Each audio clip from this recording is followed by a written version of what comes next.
com aplicações, atrito e depois também trabalho de energia, ok? Atividade avaliada, semanal 4, primeira avaliação, começamos segunda unidade hoje. Assunto, atrito, trabalho, energia, momento, colisões e rotação. Isso aqui é a segunda unidade, tá certo? Então você pode usar o plano de disciplina, vai estar tudo lá listado. A gente está mais ou menos aqui na 11ª aula, fazendo Newton 2, tá? Então tem as recomendações de leitura, sempre dá ênfase ao Hewitt, tá? Então, hoje a gente vai falar sobre o trabalho do semestre, depois a gente fala sobre atrito, a gente determina o coeficiente de atrito estático e cinético, a gente faz um exemplo e entra em trabalho energia cinética e potencial. Tá Muito certo. bem. Esse é o trabalho que eu vou postar amanhã, e eu queria fazer uma leitura conjunta do material para você saber do que se trata. Okay? Então, tópicos de física 1, trabalho do semestre, é bom ter um mapa mental da física, facilita o entendimento, o caminhar.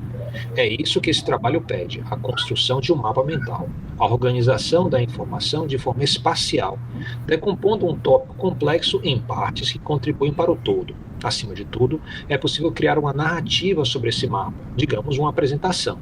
Essa forma de modelar o conhecimento é próxima à linguagem natural do cérebro, porque o cérebro trabalha com imagens muitas vezes.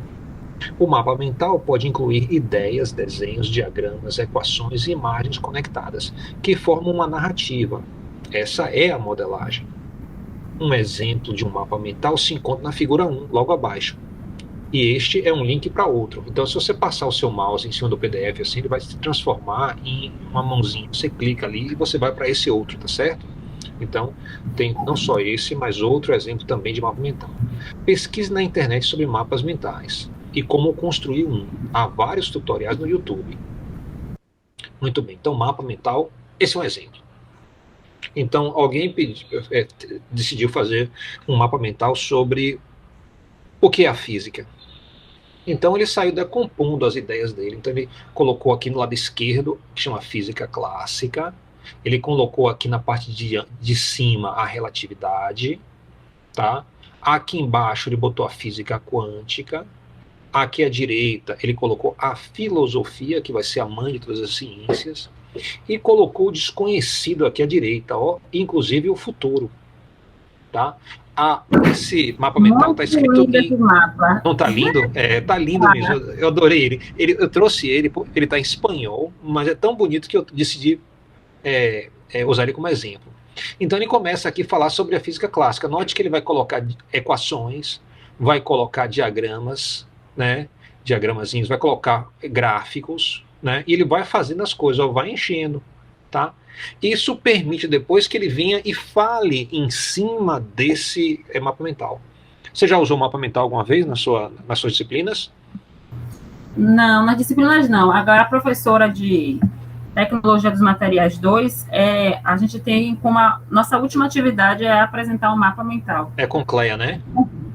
Isso, com Isso. Cleia. É engraçado que eu e Cleia, a gente pensou na mesma estratégia, né, semestre passado. Aí a gente teve uma reunião que a gente colocou nossas estratégias, aí eu tinha a mesma estratégia que ela. Foi interessante isso, né? Eu gosto muito do estilo dela de lecionar. Aí, o que o mapa mental tem? Ele tem cores, tem diagramação, e às vezes ele tem linhazinhas que conectam uma coisa à outra, ok? Muito bem. O que eu acho mais interessante aqui é que ele mapeou a física toda aqui. Desde, por exemplo, recentemente, você tinha as ondas gravitacionais, aqui, ó, buracos negros, ondas gravitacionais, está bem aqui no espaço-tempo. E fez de forma bastante simples, não precisou complicar. Então você consegue fazer uma apresentação em cima disso aqui criando uma narrativa. Você começa a dizer, olha, a física tem várias áreas. Tem a física clássica, tem aí você vai dizer, a física clássica é feita de tais coisas. Então você vai andando por aqui, ó, e vai explicando, né? Sim. Chega aqui até a termodinâmica. Depois você fala outra área, é a relatividade. Aí você vai explicando por aqui. E aí você chega ó, na física quântica. Fala que essas duas coisas estão além da física clássica e explica por quê. E a relatividade leva à relatividade geral, que justamente é que trata de buracos negros. Tá? E isso tudo decorre da filosofia. Então isso tudo vem da filosofia, porque a filosofia apresenta uma forma sistemática de questionar a nossa existência, a natureza, assim por diante. Então você usa isso dentro da ciência. E aí, o que a gente existe ainda um abismo de ignorância, está representado aqui. E o que a gente imagina que tem do outro lado desse abismo? Onde é que a gente quer chegar? Então a gente imagina que o futuro vai trazer uma teoria quântica de tudo, né? Gravidade quântica, assim por diante. Então, note que eu falei aí mais ou menos uns 3 minutos, mais ou menos, sobre esse mapa mental. Ou seja, o que é que eu quero que você faça? Você construa um mapa mental que não vai ser em computador, vai ser à mão. As pesquisas mostram que o mapa mental faz mais sentido quando você faz à mão. Você vai usar cores, você vai usar diagramação, criatividade, né? E você vai construir isso. Justamente para trazer aqui, para a gente poder fazer uma apresentação. Você vai fazer uma apresentação em cima desse mapa mental. Então, no dia, você tem que ter, por exemplo, um PDF que você possa botar no seu computador aí, ampliar ele e sair falando sobre isso. Ok? Entendi, tá certo. Uhum. Adiante. A tarefa é criar um mapa mental e uma apresentação com a duração de 10 a 15 minutos, no qual os alunos, aí se tivesse mais do que, a gente só tem uma equipe umpla, não é nem dupla, é você. Então, se tivessem mais, eu botei plural aí, tá? Então vai explicar o conteúdo do mapa mental. Cada mapa será montado a partir de um dos tópicos listados abaixo, e sua apresentação deve ser realizada em sala. Os alunos devem escolher um tópico cada, tá? Até 28/10, um e-mail deve ser enviado para o registro do tópico escolhido. Aí eu vou imaginar, isso eu dei uma semana. Então eu vou imaginar que você vai declarar em menos tempo ainda, né? O tema deve ser tratado ao nível de referência do curso. No nosso caso, a referência é a física conceitual do Hewitt, especificamente os capítulos listados no plano de disciplina. Então, quais são esses? São assim, olha, primeiro, quais são os tópicos? Você pode escolher momento e colisões mais complicadas. Esse é o capítulo 6. Se você olhar lá, você vai encontrar o capítulo no momento e vai encontrar a seção dita colisões mais complicadas. Então, você faria um mapa mental desse capítulo todo, começo, meio e fim. Ok? Depois, você teria aqui outra opção. Você pode fazer um capítulo 7, que trata de energia e o rendimento das máquinas. Ou você pode escolher movimento de rotação e a sua conservação, que é o capítulo 8. Ou, se você quiser, gravidade e buracos negros, que é o capítulo 9. Ou ainda, movimento de satélites e a rapidez de escape, que é o capítulo 10. Eu vou estar lecionando e vou estar falando sobre esses capítulos, alguns deles. Eu não vou falar, por exemplo, sobre gravidade e buracos negros, que isso não está na nossa ementa. Mas os outros capítulos, 6, 7, 8, o 10 a gente já falou um pouco. Eu não vou falar sobre essa parte de rapidez de escape, mas já falou sobre lançamentos. Então, esse capítulo 10 trata de lançamentos oblíquos. Ok? Então, eu vou deixar livre para você escolher um desses. Você vai olhar o Hewitt, vai examinar, vai ver qual é que você gosta mais, qual é que você simpatiza, para você poder estudar esse capítulo e abrir. Isso vai ajudar muito. Se eu tivesse 4 alunos, né, aí cada um pegaria um capítulo. Isso quer dizer que daria um reforço para todo o conteúdo. Né? Então ele voltaria, apresentaria lá no final, isso seria muito bom para todos. Mas nós não temos. Então, cabe a você escolher dentre esses aí um que você simpatize, para você fazer seu mapa mental, depois trazer e fazer a apresentação. Eu já marquei até o dia da apresentação. Está no plano de disciplina. É no dia, se não me engano, 25/11. Passos. Aí vem os passos. Leia o capítulo do Hewitt e faça uma pesquisa complementar do tema. Você vai buscar na internet complemento. Assista ao curso, 5 episódios, sobre como fazer um mapa mental, tá? Então, você botar o mouse aqui em cima desse abaixo, você vai clicar e vai aparecer esses episódios, tá? Se quiser, pesquise outros tutoriais. Organize as suas ideias e elabore um mapa mental em papel grande, usando caligrafia legível e cores com significado. Então não basta ser colorido, você tem que imaginar que tem um significado. Se você quiser recortar imagens, colar, fazer colagem, também funciona. Você viu que aquele mapa mental ali, você precisava fazer uma colagem primeiro com as cores diferentes, né? Para você ter o fundo, para depois poder desenhar em cima.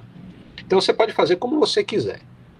Organize as suas ideias e elabore um mapa mental em papel grande, usando caligrafia legível e cores com significado. Recomenda-se o uso de papel para a produção do mapa. mas também pode ser usado algum aplicativo, caso seja desejado. O aprendizado é melhor por meio do fazer manuscrito. Então, eu vou dizer a você, não use aplicativos. Eu já tive alguns alunos que tentaram usar os aplicativos, eles são medonhos. Ok? Construa uma narrativa explicando o mapa mental, como se o público-alvo fosse outros alunos, colegas seus. Identifique as conexões entre as várias partes do mapa, clara e explicitamente. Então, você vai fazer linhazinhas e setazinhas conforme for necessário. Você, às vezes, o mapa mental tem um título no meio, aí tem várias setazinhas que saem assim, tipo uma flor. Tem outros que é como se fosse um zigue-zague. Começa aqui, vai para cá, vai para cá, vai para cá, vai descendo e chega no final. Então, você que vai decidir a organização.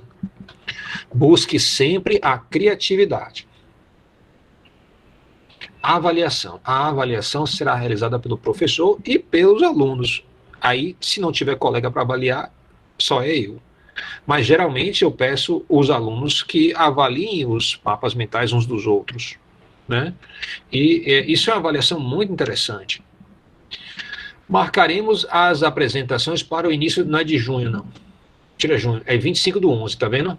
Aí foi um erro, eu vou consertar quando eu for postar. Não é junho, é de 25/11, então 25 de novembro. Os critérios são domínio do conteúdo, clareza e eficiência do mapa mental, explanação no vídeo, aplicações, correção linguística e, claro, criatividade. Ok? Então, vai ser os meus critérios. Sobre o mapa mental deve apresentar uma harmonização gráfico-visual, correção linguística e conceitual. Então, se você fizer com antecedência, você pode também mostrar para eu dar uma corrigida antes de você apresentar, viu? As informações selecionadas devem ser pertinentes e significativas em relação ao tópico. O mapa deve incluir ideias, figuras, diagramas, gráficos, conceitos e equações da física. Veja um curso sobre criação do mapa mental aqui, ó, se você clicar, então, aqui, quando falar baixo, ele vem aqui para baixo, tá? Aí você clica aqui, ele vai para o lugar certo. Verifique outras dicas de como fazer, então tem outras dicas ainda. Então você vai ter aí, no mínimo, que assistir esses 5 vídeos, cada um acho que tem uns 10, 15 minutos, e aí você depois pode ver esse outro como fazer, e vai ter mais dicas assim. Então é bom você estudar primeiro o tempo, como fazer um mapa mental, para depois você cair dentro. O que é importante, eu vi muito aluno meu já fazer isso, é começar em um rascunho a diagramar primeiro como é que fica antes de partir para o final. Então é bom você ter um papelzinho que você vai fazendo assim e vai apagando e vai colocando, vai movimentando as peças, ou então você usa umas figurinhas assim para colocar antes de você fazer o mapa final. Ficou claro aí? Ficou sim. Tá. E isso vai ser uma ferramenta que você vai poder carregar para sua vida profissional, quando você for licenciada, né? Mas pena que a gente não tem aqui uma turma maior para você poder experimentar como é que é você ser avaliada e avaliar os colegas. Porque, para mim, foi uma das melhores experiências dos últimos semestres da pandemia, justamente ver esse processo em ação, os alunos uns avaliando os outros, ok? Bem, aí tá aí. Isso vai para o site provavelmente amanhã, tá? Tá certo. Ok. E eu já vou botar lá como se fosse uma tarefa com o dia de entrega para você botar o PDF, mas lembre que você vai fazer uma apresentação no dia, mas aí você manda o PDF para mim, para eu ter uma cópia. Bem, tá bom. Tá bom. Eu tenho um vídeo aí, esse vídeo não vai aparecer com som para você. É a influência do atrito nas rodas, né? Sim, sim. O que mais você viu? E esse atrito, eu acho que você chegou a ver a deformação aqui, ó? E vi a deformação, vi. O pneu deformou total. Você viu a suspensão subindo e descendo? Não, essa eu não reparei. Você vai ver, porque devido à deformação, a suspensão sobe e desce. Ok? Então, você vê aí, o bom desse vídeo, o que é esse vídeo? Primeiro, vamos conhecer o vídeo. O vídeo é uma câmera que foi colocada debaixo do carro, no eixo, preso ao eixo de uma roda. É um carro de arranque. Esse carro, ele tem como objetivo produzir o máximo de aceleração possível para que o carro, na menor distância possível, ganhe a maior velocidade possível. Então é diferente de Fórmula 1, diferente de kart, diferente de todas essas outras corridas. O objetivo desse carro é arrancar. Quando ele arranca, então tem um movimento brutal. Você vê no começo do vídeo que ele pega e ele roda o pneu, né, livre. Então o pneu fica rodando, assim, sai até uma fumaça. Por que ele faz isso? Aquecer a borracha do pneu. Então o pneu quente vai ter mais aderência na hora do arranque. Aí ele vem assim, ele para e fica esperando então o início da corrida. Quando libera a corrida, ele dá o arranque e o que acontece? A roda não desliza mais, ele não vai deixar a roda deslizar. A roda deforma e ela roda sem deslizar e dá maior velocidade para o carro. Então o carro vai ganhando velocidade. Então isso aí ilustra, e de forma muito brilhante, os vários tipos de atrito. Primeiro, que quando o carro está parado, que a roda roda livremente, o pneu roda livremente, sai aquela fumacinha, logo no início, ele fica fazendo essa zoada assim. Que tá, ali é existe um atrito cinético ali. Por que existe um atrito cinético? O carro está parado, não está se movimentando. Mas acontece o seguinte, você está olhando o atrito entre a borracha do pneu e o asfalto.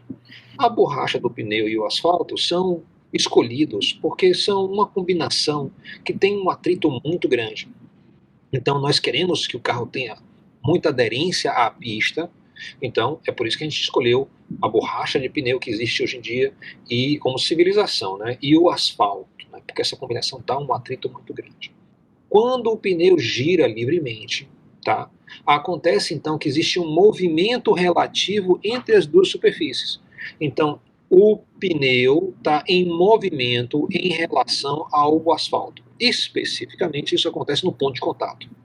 No ponto de contato, então, o pneu está rodando como se fosse uma lixa, lixando o asfalto. Então, a gente chama isso de um atrito cinético, porque há movimento entre as duas superfícies.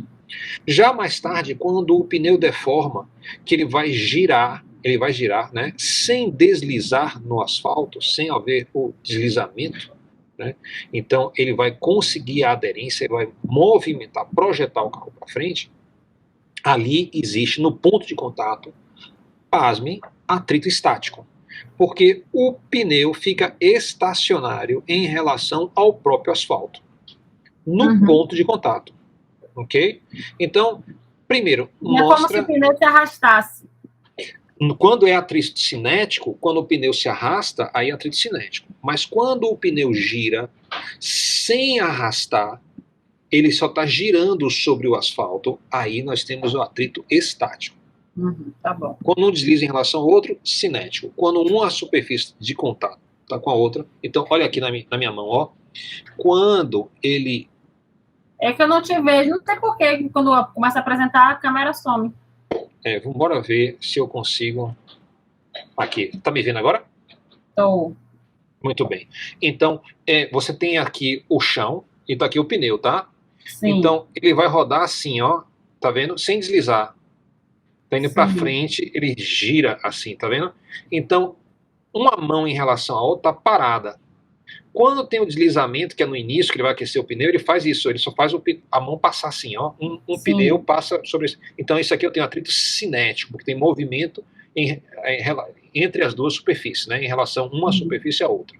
Já quando ele consegue aderência, que ele vai fazer a deformação, que ele vai arrancar, então aí uma superfície não se movimenta em relação à outra no ponto de contato. No ponto de contato ela vai e segura. Vamos voltar aqui para a apresentação. Então aí ficou bem claro os dois tipos e como é importante o movimento relativo entre as duas superfícies. Bem, eu passei por uma experiência há um tempo atrás que o meu carro atolou. Foi muito como está aí na situação, foi na areia. Então, observe que o motorista está tentando ajudar o pessoal que empurra. Ele está acelerando e você vê aqui, ó, no pneu, que o pneu está levantando areia. Tá vendo? Ele levanta a areia, joga a areia para cima. E note que nada está funcionando, o carro não sai do lugar. Isso aconteceu comigo indo para uma daquelas cachoeiras lá de Lençóis. Aí tinha uma descida, né, que era toda de areia. Eu desci na boa, feliz da vida, carro com a família e tudo mais. Fui lá, brinquei o dia todo. No final do dia, tô saindo que vou subir essa rampa. Quem disse que o carro sobe? O pneu rodava, jogava areia para cima e não subia.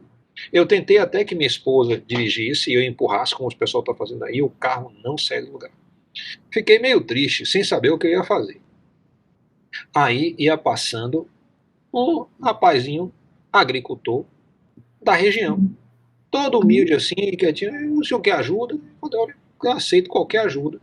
Aí o que ele fez? Ele botou um peso em cima da roda. Ele fez isso aqui, ó. Botou um peso bem aqui. Como é que ele fez isso? Ele sentou em cima da roda. E falou, tente agora. Aí eu fui, entrei no carro e comecei a movimentar. E o carro subiu direitinho. E ele foi sentado na capota até lá em cima de um dos pneus. Então, isso é interessante, porque já mostra muita coisa. Primeiro, que eu não estava conseguindo atrito suficiente para o carro movimentar, a roda girava livremente, jogava areia para cima. Ele aumentou o peso sobre a roda. Note que na hora que ele senta em cima do carro, o carro fica mais pesado. E, claro, a superfície responde empurrando para cima também mais. Ou seja, a força normal aumenta. Então, isso chama a atenção que o problema do atrito está associado à força normal. Quanto maior a força normal for, ou seja, quanto maior for o peso sobre a roda, tá? Maior vai ser o atrito. Então, a gente já estabeleceu uma relação. A gente pode, então, dizer o seguinte, isso indica que a força normal é importante para o atrito. Ou fundamental, não? Ou fundamental, como a gente vai ver. Então, a gente vai entrar na definição aqui do atrito estático e dinâmico. O atrito estático é definido como? Olha a definição. A força de atrito estático em módulo vai ser menor ou igual que a força de atrito estático máxima. Olha que coisa esquisita você fala. Você vai dizer, a força de atrito vai ser menor do que um certo valor máximo. Ok? E você diz também o seguinte, esse valor máximo vai ser justamente a normal, o tamanho da normal, multiplicado por um coeficiente. A gente chama esse coeficiente aqui do coeficiente de atrito estático. É uma letrinha grega que parece com U, mas não é o U. Pronuncia-se essa letra em grego. Alguém falou uma vez que estudar física é quase como estudar grego, porque a gente usa tanta letrinha grega. Então, a gente fala em grego, essa letrinha se chama Mi, ok? Então, esse aqui é um Mi para o atrito estático. Já a força de atrito cinética, ó, tem a cara dessa definição aqui. A força de atrito estático é igual a outro coeficiente, que é o coeficiente de atrito cinético, multiplicado vezes o tamanho da normal. Tá? Sendo o atrito estático e o atrito cinético os coeficientes, tá vendo? De atrito estático e cinético, respectivamente. Compare. Tá? Olha essas duas definições com carinho. Olha como elas são iguais, parecidas e também como são diferentes. A primeira define uma desigualdade. Já a segunda, a atrito cinético, só tem a igualdade. A segunda equação e a terceira equação são muito parecidas, mas dizem coisas bem diferentes. O atrito estático está limitado a um valor máximo. Eu tenho como calcular esse valor máximo, mas ele pode ter um valor menor. Mesmo eu calculando o valor do atrito estático máximo, pode ser que ele seja um valor menor. Ok? Já a força de atrito cinético sempre vai ter um valor que eu posso calcular. Então, isso são duas definições bem distintas, bem diferentes. Tabela de coeficiente de atrito, tá? Entre diferentes materiais. Então, eu tirei aqui do livro, tá?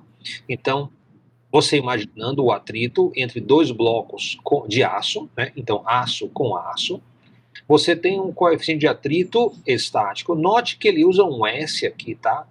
Então, em vez de usar um Mi-E, como a gente usa no português, que é estático, ele usa o static, né? Que vai ser de origem inglesa ou alemã, né? Ou germânica.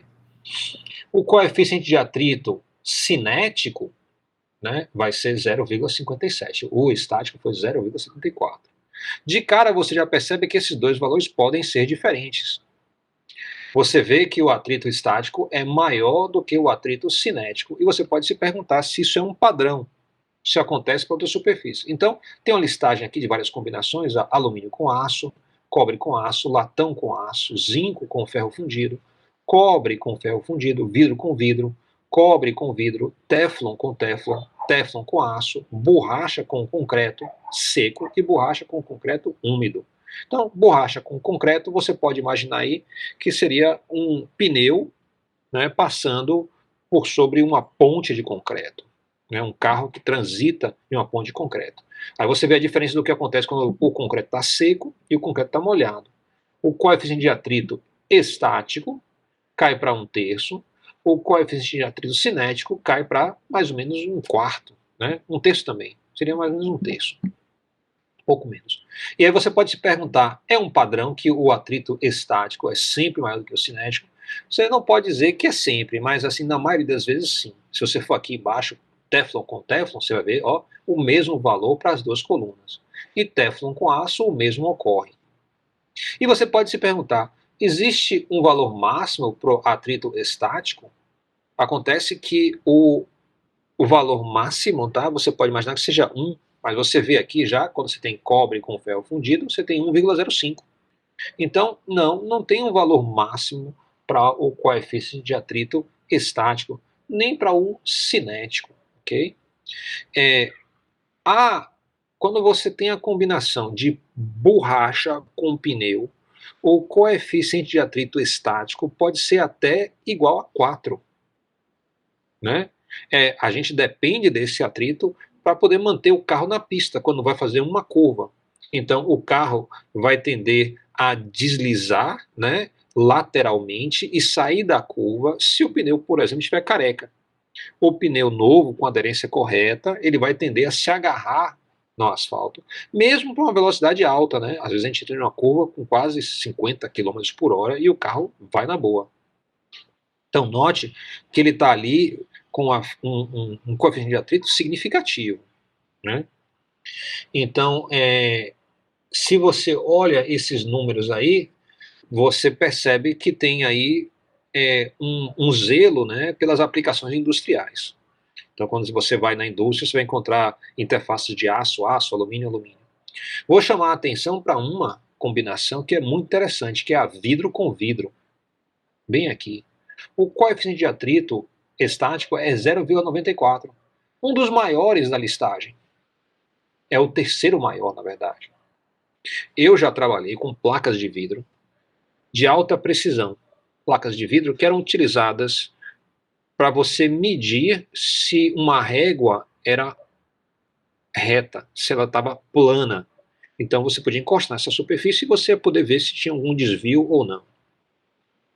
Quando você pegava duas dessas placas, eu fiz essa bobagem porque eu era monitor de laboratório na época, eu empilhei as placas, acontece uma coisa incrível, você não consegue mais deslizar uma placa na outra. Parece que uma gruda na outra. Isso acontece porque o espaçamento entre as placas é tão pequeno, tão pequeno, tão pequeno, que basicamente expulsa o ar de entre as placas. E uma placa fica deitada na outra. Basicamente é como se fosse vidro com vidro. Então, se uma está muito próxima da outra, não tem nem um colchãozinho de ar ali entre as duas, a tendência é isso se comportar como se fosse um único bloco de vidro. Então é muito difícil você ficar escorregando vidro em cima de vidro. Isso Entendi. É meio surpreendente, Mas tem superfícies que elas não se aderem, né? Tem. Então você vê aí teflon com teflon, ele escorrega que é uma beleza. Olha aí, ó, 0,04. Ok? Então nessa combinação, você vê que é das menores da tabela. Não tem outra menor. Ok? Muito bem. Então, qualquer questão que você venha trabalhar, geralmente vai vir explicando, né, qual é a combinação, né, e você vai usar esses valores quando você for realmente fazer algum cálculo, né, de aplicação industrial, né, ou você vai construir um dispositivo eletromecânico que você precisa, por exemplo, saber qual vai ser a força de atrito quando um objeto escorrega em relação a outro. Então, você vai olhar numa tabela. Aqui eu tenho uma tabela pequena. Existem livros com tabelas imensas de combinações de vários materiais. São os conhecidos como os manuais, né, da física, e os manuais da química trazem essas tabelas. Em inglês, esses manuais são chamados de handbooks, né? Então, às vezes, o pessoal fala o handbook da física, o handbook da química. Então, você vai lá e você vai encontrar páginas e páginas e páginas e páginas, porque isso é muito bem estudado, muito bem conhecido. Ok? Note que quando ele fala assim, borracha com concreto, tá? Ele não está especificando que tipo de borracha, que tipo de concreto. Então, esse número aqui é aproximado, tá? É um valor, tá? De referência só, não é um valor exato. Já quando ele fala de Teflon com Teflon, aí você pode pegar duas superfícies de Teflon, vai dar 0,04 exatamente. Okay? Então, lembrar que essas tabelas têm isso. Materiais que são, alguns materiais que são mais antigos, especialmente, eles são definidos como, o nome é para a classe de materiais. Já materiais modernos, como o Teflon, por exemplo, ele só se refere a uma única substância. Então, claro que as tabelas vão falar sobre isso, né? Então, até a parte de vidro com vidro, ele não fala, né, que tipo de vidro é, né? Pode ter alguma variação a depender do tipo de vidro. Então, pode ser vidro que é dopado, tem vidros de materiais diferentes, né? Então, claro que eles vão se comportar de forma diferente. Alguma pergunta aí sobre a tabela? Não entendi. Alguma pergunta sobre a tabela? Não. Ok. Muito bem. Os coeficientes de atrito podem ser maiores do que 1? Podem sim. Tem alguns exemplos aí na própria tabela. Como determinar o atrito estático? Então, como é que eu determino o atrito estático? Eu vou fazer o seguinte, eu vou botar um bloco em cima de uma rampa.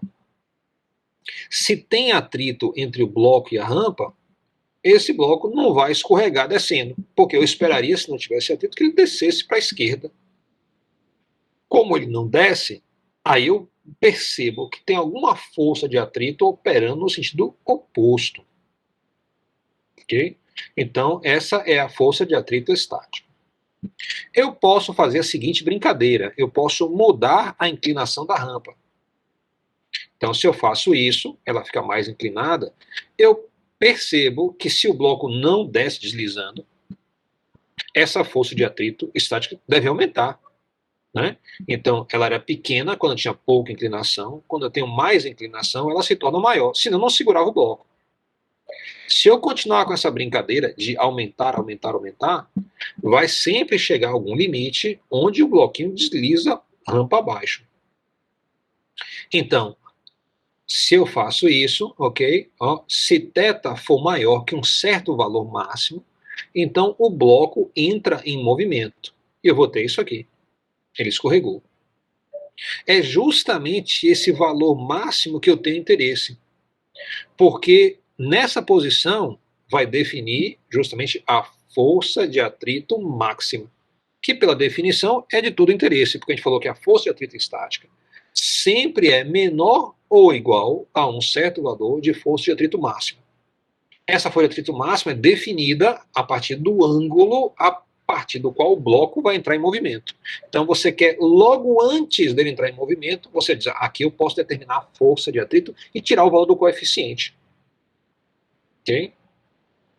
Então vamos tentar fazer isso. Vamos colocar alguns vetores aqui. Então, eu não coloquei todos os vetores, porque enchia demais, e agora eu estou retornando para examinar todos. Se eu tenho um plano inclinado e tenho um bloquinho, vai haver uma força-peso para baixo. A força-peso, claro, é a massa vezes a gravidade. Há também uma força normal. A força normal, como a gente estudou, ela é sempre perpendicular ao plano que ela está associada. Então, se tem um certo ângulo aqui, ó, essa normal também vai ter um certo ângulo em relação à vertical. Ok? Então, ela sempre é perpendicular à superfície da rampa. Se eu somar a força normal com a força peso, eu vou ter uma força que vai puxar o bloco para a esquerda. Essa aqui, então, é minha força resultante entre a normal e a força peso. Se o bloquinho fica parado, é porque essa força, que é a resultante da normal com a força peso, tem tamanho igual à força de atrito estático. Então, esses dois vetores verdes têm tamanhos iguais. Está escrito aqui na esquerda. Se o bloco fica parado, temos equilíbrio estático. Então, F' é igual a FAT, que vai ser a força de atrito. Ok?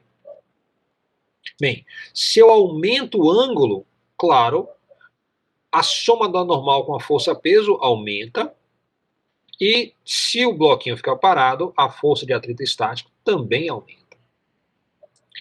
Vai ter um certo ângulo máximo a partir do qual o bloco vai entrar em movimento. Então, se eu conseguir com paciência achar esse ponto, eu vou poder usar esses vetores para determinar a força de atrito estática máxima. Ou seja, na hora que eu ver assim, eu boto o bloquinho aqui, vou subindo a rampa, ele desliza. Aí eu desço um pouquinho, boto o bloquinho de novo, suspendo. Logo antes de começar a movimentar, na sensação ali, eu pego e paro.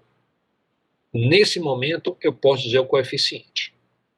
Então, eu deslizo os vetores aqui, formo um triângulo com esses vetores. Então, olha, o vetor normal está bem aqui. A força-peso eu coloquei no lugar da hipotenusa. E a força de atrito máxima estático está bem aqui, porque a gente está no ângulo máximo aqui. Bem, se eu tenho um triângulo, a gente sabe que a normal e a força de atrito estão a 90 graus, então eu tenho um triângulo retângulo, aí eu sei que vale a trigonometria, né, que é um sucesso entre os cientistas e não muito popular entre os alunos, né, mas vira e mexe, quebra um galho. É esse o caso, vai quebrar um galho para a gente. Porque a gente vai dizer o seguinte, a tangente do ângulo vai ser sempre o cateto oposto dividido pelo cateto adjacente. Então, o cateto oposto ao ângulo é a força de atrito estática máxima e o cateto adjacente é a força normal. Então, eu posso dizer que a tangente do ângulo vai ser justamente essa razão. E essa razão me permite eu isolar, tá, a força de atrito máxima se eu passar a normal para a esquerda. Se a gente fizer isso, ó, a força de atrito estático vai ser justamente a tangente do ângulo multiplicado pela normal. Mas a gente viu lá na definição que a força de atrito estática máxima era justamente o coeficiente de atrito vezes o tamanho da normal. Então, você vê que essa tangente aqui, ó, é justamente o coeficiente de atrito, ó, estático.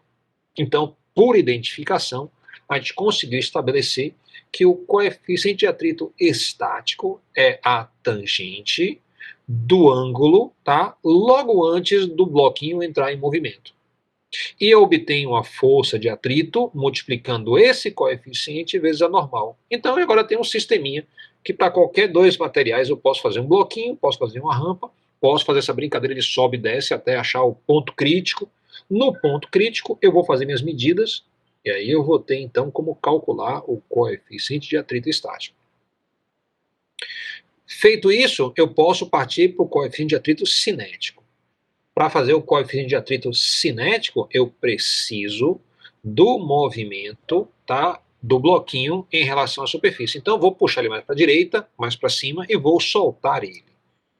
Então, antes de passar para esse no próximo slide, né, para o ângulo igual a um ângulo máximo, obtemos o coeficiente de atrito estático, μe é igual a tangente de θ máximo. Ok? Então, vamos lá, colocamos mais para a direita aqui, estou pronto para soltar esse bloquinho. Eu solto o bloquinho, ele desce escorregando. Aí eu posso fazer com um ângulo menor, posso diminuir e fazer de novo. Se eu fizer de novo, ele vai deslizar. vem até o cantinho aqui. E eu vou procurar um ângulo onde ele continua deslizando, mas não para. Claro que se eu abaixar muito, ele para. Se ele parar, aí eu vou ter atrito estático. E eu estou interessado no atrito cinético. O bloquinho vai deslizando e eu vou diminuindo a rampa sem permitir que ele pare. Quando eu achar aquele ângulo que está no limite, vai ser um ângulo mínimo. E pelaquela mesma brincadeira dos vetores, tá? O coeficiente de atrito cinético vai ser justamente a tangente do ângulo mínimo que ainda permite o movimento. E nesse caso, a velocidade do bloco vai ser muito aproximada de constante. Ele não vai estar mais acelerando, porque quando eu boto um bloquinho na rampa, aqui, eu solto ele acelera conforme desce. Se eu vou diminuindo a rampa, ele acelera menos. Se eu diminuo mais ainda, ele acelera menos ainda, até um certo valor limite, onde ele já não acelera mais e desce com velocidade constante, sem parar. Esse é o ponto ideal para tirar o coeficiente de atrito cinético. Dá trabalho e é de forma aproximada, tá?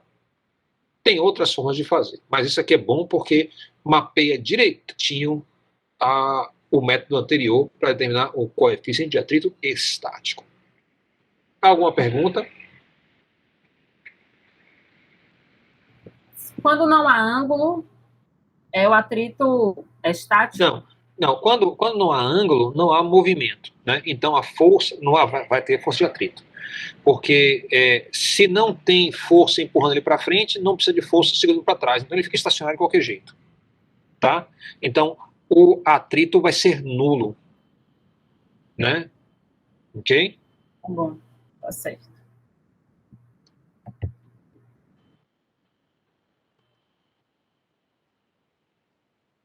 Então a gente está pronto para fazer um exemplo aqui. Determine a aceleração do conjunto e a tração do cabo. Ou seja, a gente está aproveitando o assunto de atrito para revisitar a situação onde eu tenho duas massas presas por um fio e tem uma polia envolvida. Ok? Eu tenho o seguinte, para essa questão, o coeficiente de atrito estático é igual ao coeficiente de atrito cinético, que vai ser igual a 0,5. A massa M1 tem 6 kg e a massa M2 tem 4 kg. Quando eu vou fazer uma questão que envolve atrito, a primeira coisa que eu tenho que pensar é o que é que vai acontecer. Eu tenho que me questionar. Como é que será a evolução desse movimento? Se eu não tivesse atrito, eu sabia exatamente o que ia acontecer. A massa M2 ia puxar todo o conjunto para a direita em relação à polia, né? A massa M1 vai escorregar para a direita. E vai fazer isso como? De forma acelerada. A gente já até calculou qual seria a aceleração para um conjunto desse tipo. Ok? Muito bem. Então, com atrito, aí eu tenho que pensar, será que o atrito vai atrapalhar esse movimento? Vai impedir o movimento? Ou será que o atrito vai permitir esse movimento? Se ele não permitir o movimento, aí eu sei que eu estou no domínio do atrito estático. Porque M1 não está deslizando em relação ao balcão. Se eu tenho movimento, aí eu sei que eu estou no domínio do atrito cinético, porque há movimento relativo entre as duas superfícies. Você quer tentar fazer a questão? Não, eu gostaria de ver primeiro esse exemplo. Tá certo. Então vamos lá. Primeira coisa que eu vou fazer é definir um sistema e encher de vetor a coisa. Vou desenhar todos os vetores. Então, meu sistema inclui as duas massas. Inclui também a polia. Mas em questões desse tipo, a gente considera que a polia não tem massa. O que quer dizer isso? Quer dizer que essa polia tem uma massa muito pequena em relação à massa dos dois bloquinhos. Ok? Muito bem. Então, se a gente despreza a massa da polia, eu tenho à direita, primeiro, a força peso puxando para baixo. Do outro lado, eu tenho um cabo. Toda vez que eu tenho um cabo, eu sou obrigado a colocar um vetor em cada uma das pontas. um em oposição ao outro, mas de mesmo tamanho. Todo cabo é assim. Todo cabo tem atração. A atração em ambas as extremidades são opostas, mas, ou tem sentidos contrários, né? Mas tem mesmo módulo. O módulo da atração é o mesmo em todos os pontos desse cabo. Entra então a polia. O que a polia faz? Ela redireciona a força, ou seja, eu tinha uma atração que estava na vertical e a polia, né, fez com que essa tração agora estivesse na horizontal. Como eu tenho um cabo aqui, outro pedaço de cabo, né, eu vou ter aqui, ó, atração de um lado, atração de outra. As duas em sentido oposto, os opostos e de mesmo tamanho. Cheguei nessa massa M1. Na massa M1, claro, eu tenho a força peso 1 para baixo, que nem eu tenho a força peso 2 para baixo aqui no bloco M2. Mas nesse bloco de cabo, que ele está apoiado em uma superfície, vai aparecer uma força normal, que a gente chama N1, apontando para cima. Como o bloquinho só tem a possibilidade de se movimentar para a direita e esquerda, não existe a possibilidade de sair voando, por exemplo, ou então afundar dentro da bancada, então a gente sabe que a força peso 1 é igual e oposta à normal 1. Então eu posso cancelar o efeito dessas duas aqui. Aparece também, porque existe a normal 1, a força de atrito 1. Está aqui. Essa força de atrito 1 vai resistir ao movimento que é para a direita. Então ele é uma força de resistência. É sempre verdade que a força de atrito se opõe ao movimento, na maioria das vezes, eu diria, na maioria das situações, mas não é sempre verdadeiro. Tem outras vezes que a força de atrito vai ser até o que faz o movimento, ok? Então, a gente tem que ter uma certa cautela. Muito bem. Então, o que a gente vai dizer aqui agora? A gente vai dizer o seguinte, ó, vou propor um sistema equivalente, mais simples, para eu resolver a questão. O que é que eu fiz aqui? Eu imaginei o seguinte, que eu tenho dois bloquinhos presos por um único cabo e me vi livre da polia. A polia só faria redirecionar a força. Então, eu peguei e botei as forças aqui na horizontal. O bloquinho M1 continua com a força de atrito e continua com a tensão 1 puxando para a direita. O bloco M2, eu botei aqui embaixo, ó, imagine que ele não tem atrito. Isso não é possível, né? Porque se existe atrito entre o bloquinho e a superfície, no caso do bloco 1, também deveria haver aqui. Mas essa é uma situação fictícia equivalente que só vai me ajudar a resolver a questão. Então, quando eu faço isso aqui, note que eu reduzi o número de tração, né? De vetores de tração. Eu tenho o T1 e tenho o T2' aqui. A gente sabe que esses dois vetores são iguais e contrários. Então, se eu fosse fazer a soma de todas as forças que atuam sobre o sistema, eu percebo que T1 e T2 dão a soma nula. Então, um anula o efeito do outro. Só sobra, então, a força peso 2 e a força de atrito 1. Para eu perceber se haverá movimento ou não, a primeira coisa que eu tenho que fazer é calcular a força de peso 2. Depois eu preciso calcular a força de atrito 1 e comparar os dois valores. A força de atrito 1 é estática ou cinética? Eu não sei. Então, como é que vai ser a evolução da questão? Aí, olha, eu vou lançar mão do fato que os dois têm o mesmo coeficiente de atrito. Não, não é verdade. Eu vou fazer o seguinte, eu vou supor que ele possa entrar em movimento a depender do valor relativo da força peso 2 e a força de atrito 1. E vou calcular, então, a força de atrito estático máximo. Então, se eu fizer isso, eu vou ter o seguinte, ó. Veja o papel da polia em redirecionar a força. Então, eu tirei a polia e eu consegui redirecionar minhas forças, aí coloquei tudo na horizontal. Calculei a força de atrito estático máximo. Isso dá o coeficiente de atrito estático, que é 0,5, multiplicado pelo peso, né? Porque a gente falou que a normal 1 é exatamente igual ao peso 1. Por isso que o objeto, o bloco 1, não sobe nem desce. A gente mostrou que essas duas são iguais. Então, eu tenho mi estático vezes o modo normal, substituindo pela força-peso, fica então coeficiente de atrito estático, multiplicado pela massa M1, multiplicado pela gravidade.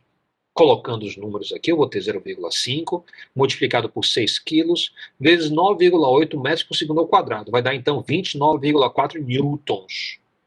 Para que lado é isso? É para a esquerda. E a força-peso de 2 é quanto? Eu vou saber agora. A força-peso do bloco 2 vai ser a massa de 2 vezes a gravidade. A massa de 2 é 4 quilos, então eu tenho 4 quilos vezes 9,8 metros por segundo ao quadrado, que vai ser igual a 39,2 newtons. Me diga aí, qual é maior?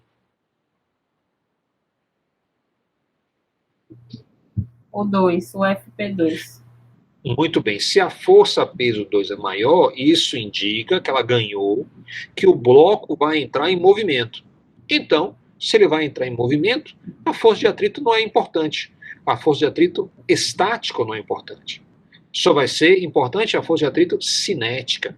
Então, eu posso descartar esse 29,4 newtons daqui em diante. Eu não preciso mais dele. Eu já defini, ou seja, eu usei ele como critério para ver se meu bloquinho estaria entrando em movimento ou não. Aquela história de que a força de atrito é estático é menor ou igual a um certo valor máximo, quer dizer o seguinte: se por acaso a força peso 2 fosse 10 newtons e a força de atrito estático fosse 29, a força de atrito estático máxima fosse 29,4 newtons, aí o bloco não entraria em movimento. Mas se ele não entra em movimento, eu não posso ter para a esquerda 29,4 newtons e para a direita 10 newtons, porque senão o bloquinho iria para a esquerda. E você nunca viu nenhum objeto, nenhuma situação onde o bloquinho 1 está amarrado em um bloquinho 2, está pendurado, e esse bloquinho de repente começar a ir para a esquerda. Essa situação não existe. Então, o que acontece? A força de atrito seria 10 newtons, a força de atrito estático seria 10 newtons, para equilibrar os 10 newtons para a direita. Mas não é esse o caso. A gente depois vai ter outro exemplo que vai abordar isso. Então, só estou aproveitando essa situação para poder estar alertando quanto ao que acontece nos vários cenários. Muito bem. Então, eu tenho aqui, 39,2 newtons é maior do que 29,4 newtons. Então, haverá movimento. Eu posso dizer, então, o seguinte,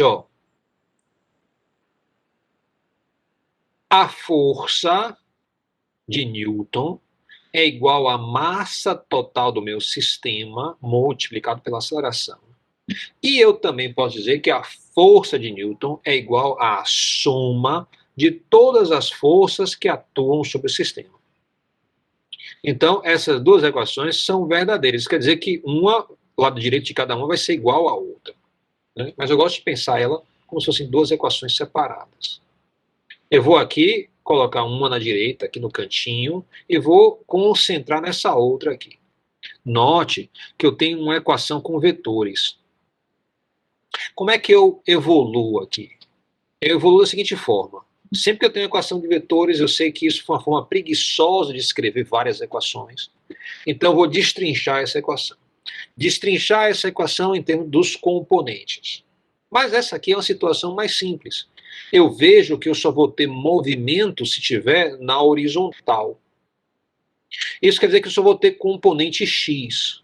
Então, o que é que eu faço? Eu tiro todos os símbolos de vetores e substituo por um índice x em cada um dos termos.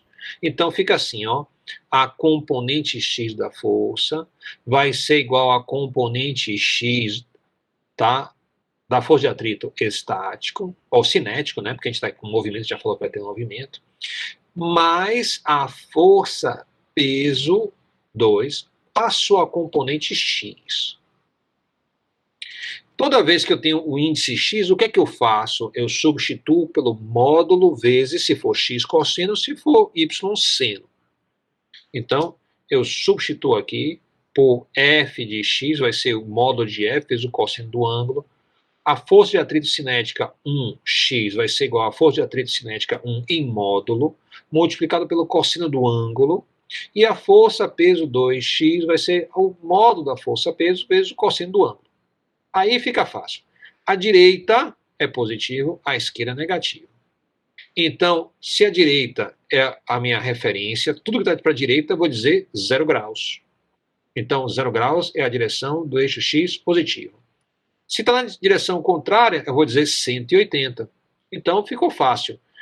A minha força resultante, é óbvio, vai ser para a direita. A força de atrito está para a esquerda, então eu tenho 180. E a força peso 2 está para a direita, eu tenho então 0 graus.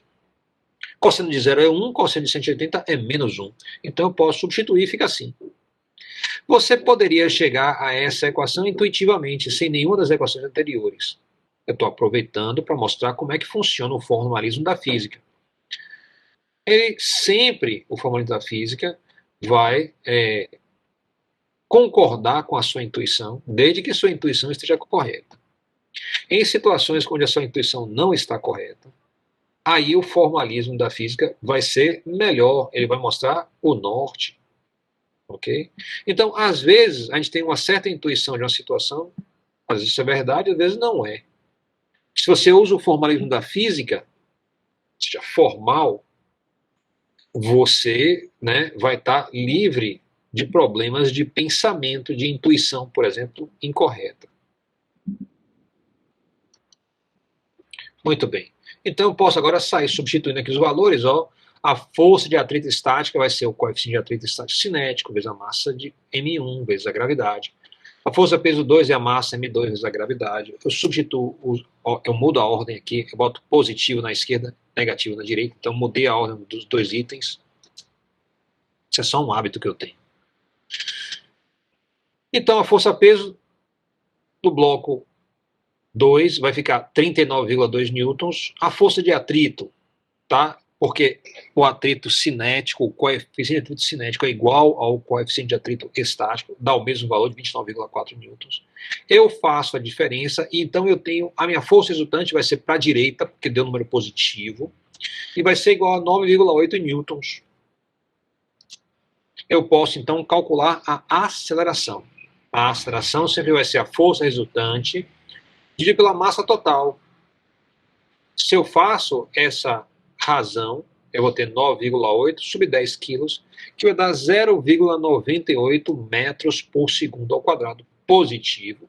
Isso quer dizer, então, que esse movimento vai ser para a direita. Ou seja, o bloquinho vai deslizar para a direita, o bloquinho M1 desliza para a direita, mas ele não desliza com velocidade constante, ele vai acelerando conforme esse movimento, ou seja, a velocidade vai aumentando. Ok? Muito bem, alguma pergunta?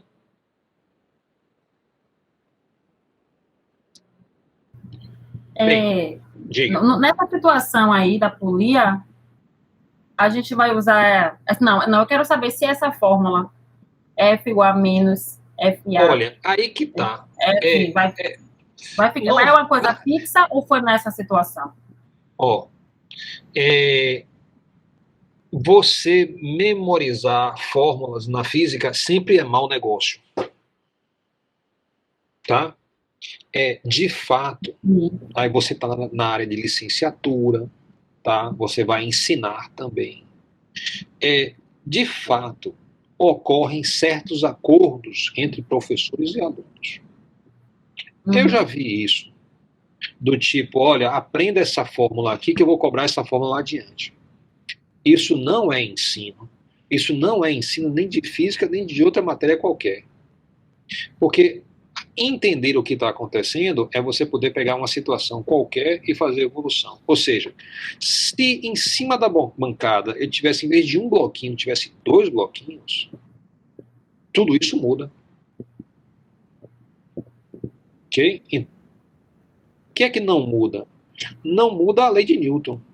A lei de Newton diz: a soma de todas as forças sobre um sistema é igual à massa total desse sistema multiplicado pela aceleração do sistema. Isso é que você pode aplicar em várias situações. Isso não muda. Uhum. Se você tiver massas diferentes, mais dois bloquinhos unidos por um fio, um pendurado por sobre uma polia, então, claro, você vai mudar números e vai ter o mesmo resultado. Mas esse não é o interesse da física. A física não tem interesse de dizer você, olha, é diferente do cálculo, né? O cálculo às vezes faz isso. Ele fala, ó, vamos fazer somar dois números. Aí ele, vamos treinar 1 mais 1 é 2. Vamos treinar 1 mais 2 é 3. E aí na avaliação ele vem e cobra 1 mais 4. Tá? Acontece que na física você quer saber que a pessoa sabe aplicar as leis de Newton. Então, qualquer questão dessa, dado que você tem uma certa experiência, você consegue perceber um certo padrão, que é esse o aprendizado que a gente tem interesse. Então, a resposta para a sua pergunta é, não tem uma fórmula,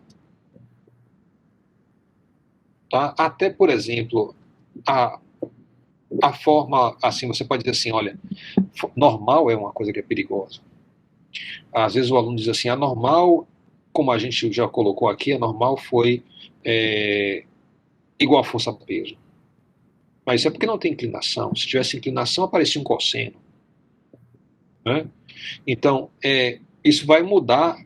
E tem outras situações onde a força vai ser de outra forma.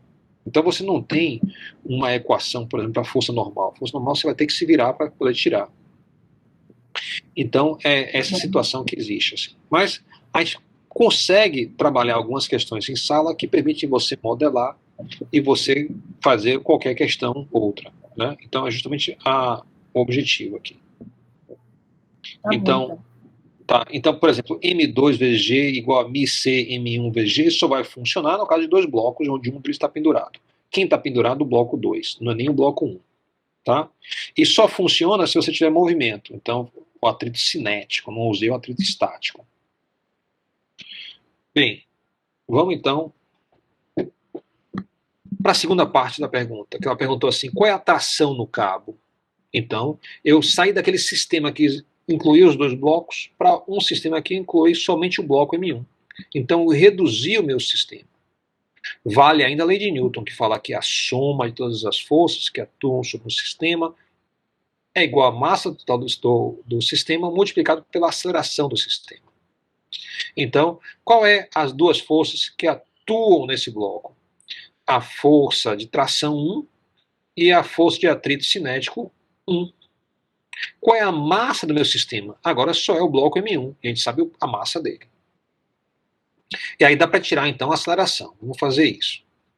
Então, eu tenho, né, a soma das forças, é a força de atrito cinético 1 mais a tração 1, que é igual a massa 1 vezes a aceleração. Sempre que tem a decoração de vetores, eu posso tirar ela se eu botar um xzinho em cada termo. Então, eu boto um xzinho em cada termo. Eu posso tirar esse xzinho de cada termo e passar para módulo se eu botar um cosseno do ângulo. Então, tá aí, a força de atrito 1.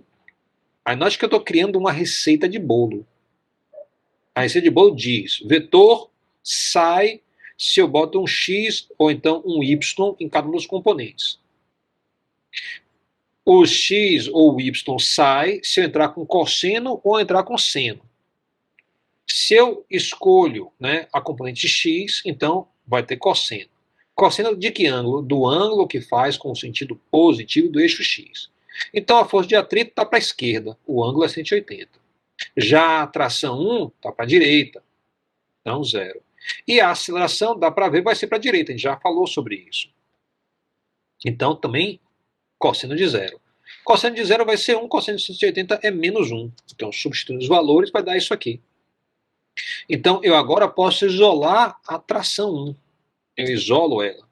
Fica a tração 1, vai ser igual a massa 1 vezes a aceleração, mais a força de atrito cinético 1. Isso é bom senso.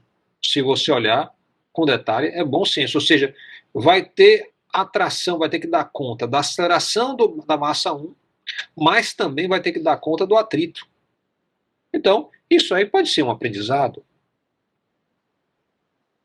Colocando os valores, vai dar, então, 6 quilos, vezes 0,98 do último item que a gente fez, mais 29,4 newtons, que é a tração, que vai dar 36,3 newtons. Ou seja, o cabo tem que está puxando com 35,3 newtons. Senão, você não vai conseguir essa aceleração de 0,98, dado que você tem que gastar 29,4 com atrito cinético.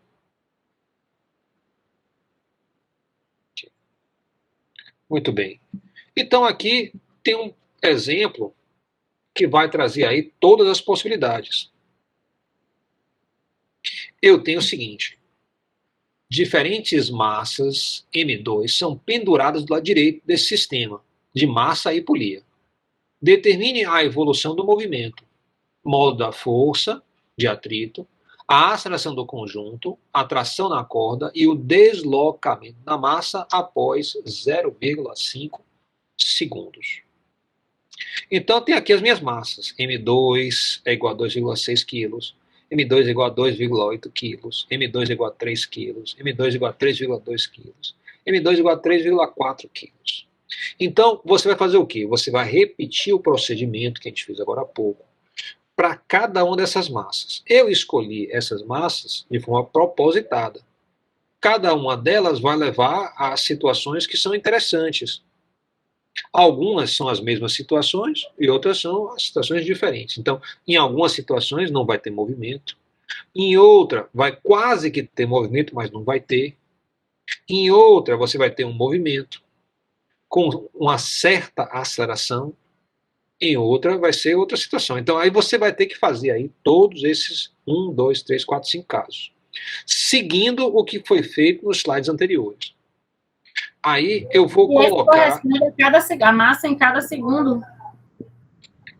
Não, é assim. Você coloca essa massa 2,6, aí faz o experimento.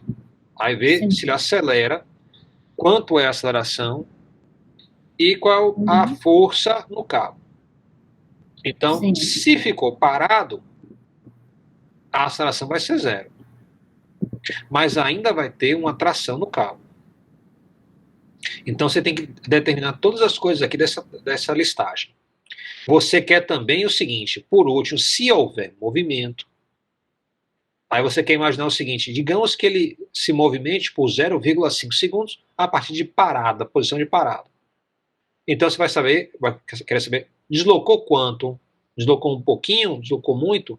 Então, você vai ter que calcular isso. Então, isso só vai valer para a situação onde há movimento. Se ele ficar parado, claro, não faz sentido. Então, essa questão é meio aberta aí. Eu vou colocar ela justamente no semanal. Ok? Então, vai ser um dos itens do semanal, vai ser resolver essa questão. Então, como já são 19h42, não dá tempo da gente fazer outras partes. Eu vou deixar para você fazer e apresentar isso no semanal. E semana que vem a gente já discute o resultado. Você entendeu como é que funciona? Essa questão é diferente da outra. Por quê? O valor do coeficiente de atrito estático é diferente do atrito cinético. Segue aquela tendência que a gente identificou na tabela. A tendência é que o atrito estático seja de valor maior do que o atrito cinético. Isso quer dizer o seguinte, que quando o objeto entra em movimento, tá, fica mais fácil ele continuar no movimento. Ele tem que vencer um certo atrito estático e aí entrar em movimento. Ok? Tá bom. Professor, minha internet caiu, não ouvi nada, nenhuma explicação. Eu vou dizer de novo, então. Observe que nessa questão aqui, o coeficiente de atrito estático, ele é diferente do atrito cinético. E segue Sim. a tendência do atrito cinético do atrito estático ser maior do que o atrito cinético. Ok? Então, isso vai criar várias situações diferentes. Dá para ver, então, que se ele conseguir vencer o atrito estático, vai ficar mais fácil ele manter o movimento, porque o atrito cinético é menor do que o atrito estático máximo. Ok? Muito bem, é isso que vai levar às diferentes resoluções aqui. Eu vou colocar essa questão no semanal, tá, para você estar fazendo, e estar apresentando o resultado na semana que vem. Tá bom, mas eu mesmo assim eu iria fazer, que eu faço no... eu sei disso, eu sei. Essa é só uma forma da gente estar dando conta dos resultados. Então, fique tranquila. Eu sei disso.